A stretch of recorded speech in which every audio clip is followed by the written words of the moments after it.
No new emails. No new emails? No. Okay. All right, so no public comments. The first item, or the next item on the agenda, I should say, is to elect a chairperson. This does need to be a parent member, so the chairperson role is kind of like the organizer of, doing agendas, checking in to see if people have additions they want to do for agendas. Just general kind of organizing things. If the district has some kind of question or something that they want to talk to the LSC about, that's the first person they talk to. All right. Hey, Mr. Downey. Join? There's a spot right here. Okay. Sorry about that. You haven't missed much. We approve the agenda. Sorry, what was I saying? Yeah, and that's kind of the role of the chairperson. They're kind of like the main person that the district would normally go to too. It does need to be a parent member. So one of the 6 parents does need to be, is the only people eligible to be the chair. And it's for a 1-year term. So it's not like, I know some of you guys are on your first 2-year cycle. Mm-hmm. The chairperson doesn't carry over each year or each cycle, it's each year. So a year from now, there will need to be another sort of organizational meeting where we elect all these same officers again. So it's a 1-year term. It's not for the full 2. So open discussion for the chairperson. I'm open to doing it. Kristen Quinn. I'm open to doing it, or vice. Same.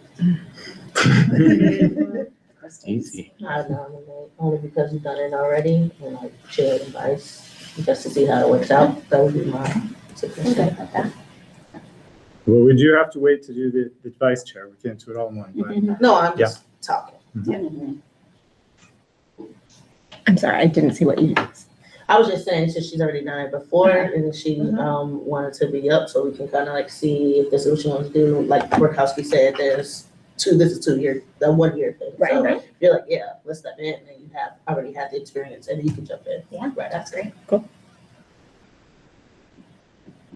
does anybody, any further discussion? I would prefer not to, so. I would like to learn. Motion to not be chair. That's fine. That's pretty awesome. All right, does anybody have a motion to do something or make someone else do something? I motion to have Kristen be chair. I second. Oh, no. I think, you're both Kristen, right? Yeah, you have to clarify which Kristen. Okay. Yeah. Tell me what your last name is. My last name is Quinn. Okay. I motion to have Kristen Quinn be chair.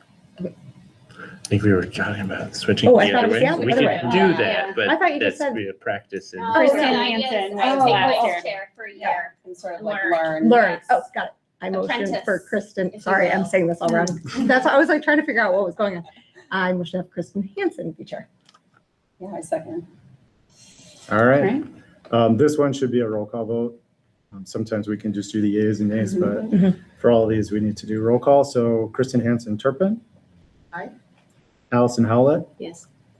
Nathan Hunter, Beth Keckley, Yes. Greta Cayum. Yep. Kristen Quinn, Yes. Forrest Downey, yes. Arlisha McLean, Yes. Carrie Revito, Yes. Karen Borgstrom, Dee Nguyen, Yes. Everly Gabatz. Yes. Peter Kowski, yes. All right, next one is elect a secretary. This can be anyone. So the secretary just does the minutes, really. That's kind of the main thing. You don't have to necessarily do them like Kristen used to when she was a community member. They were extremely thorough and almost like a court reporter. But it is a pretty important role, and just doing the minutes. Basically, you would take notes throughout the meeting on the major points. Like I said, it's not every single thing that you need to jot down.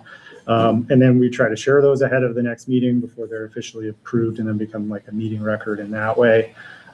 So just kind of, usually it's best to do those like right after the meeting, clear them up while it's fresh in your head.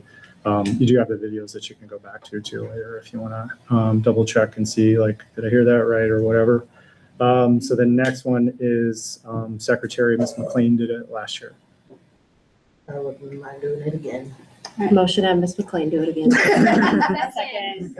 All right, let's slow down. So that was, you did the motion and Carrie did this, and Mr. Vito did the second? Sure. Okay. Yeah. All in favor of Ms. McLean being the secretary? Aye. Aye. Maybe we don't need a roll call. Okay, the next one is vice chair. So election of vice chair, this is technically optional, but it's nice to have, so that we can have a meeting if for some reason the chair can't be there. So do we have a motion for election of vice chair? A motion, Kristen, this Kristen? I second. To, vice chair. I second. All right, sorry, let me back up. Okay. Kristen Hansen Turpin. Aye. Allison Howlett, Yes. Nathan Hunter, Beth Keckley, Yes. Greta Cayum, Yes. Kristen Quinn, Yes. Forrest Downey, Yes. Arlisha McLean, Yes. Carrie Revito, Yes. Karen Borgstrom, Fee Nguyen, Yes. Everly Gabatz. Yes. And Peter Rakowski, aye. The next one is Open Meetings Act and Freedom of Information Act officer or officers. I can say I've never heard this person ever actually have to do anything, but you are technically, if there's some kind of FOIA request, then that's who they would talk to. The district actually has its own FOIA office that usually just deals with stuff anyway, so it's not like a big deal. But we do need to appoint one in case something comes up and we need to have a Freedom of Information Act officer. I think Jason Rieger may have been the person that did this, the last few times did this. So any thoughts on it being, anyone being a FOIA officer? Could be anyone. Could be anyone. Anyone can be a FOIA officer. I don't mind doing it. I'm curious about it, but also would be fine if it never came up.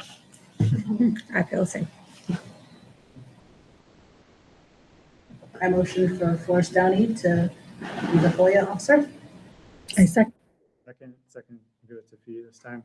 All right, so Kristen Hansen Turpin, Aye. Allison Howlett, Yes. Beth Keckley. Aye. Greta Cayum. Aye. Kristen Quinn, Aye. Forrest Downey, Yes. Arlisha McLean, Aye. Carrie Revito. Aye. Karen Borgstrom, Fee Nguyen, Aye. Everly Gabatz. Aye. And Peter Rakowski, aye. All right, so the next is committee discussion and formation. So you don't necessarily actually have to have any subcommittees. This is like an optional thing. Last year we had a CIWP committee. There is a principal evaluation committee that is good to keep because there's a fair amount of work that goes on with that. But those are the only two that we sort of had last year. Does anybody have any other thoughts on committees or formation or any particular interest in either of those committees or? Would there be other committees that would be useful? Not off the top of my head. So just to go off the like sort of history of Waters LSC a little bit. The year before I came, there were 55 separate meetings of the LSC and like 7 different subcommittees. And so that had a lot of issues with communication, transparency and stuff like that. So my goal has really been to have just the regular meetings have as much as possible so that there don't need to be subcommittee meetings for all kinds of logistical reasons and communication reasons. And Right. that way everybody's at the table all the time anyway. Okay. So I think principal evaluation is a special lift because there's just so much that goes into that outside of regular meetings and most of it's confidential anyway. Right. So that's definitely one. CIWP, I think that could be useful. But one encouraging thing last year was we just had a lot more parents showing up for the meetings, for the feedback sessions and stuff like that. So one thing that can be a negative about doing it as an LSC thing is that there has to be 48 hours notice of an agenda.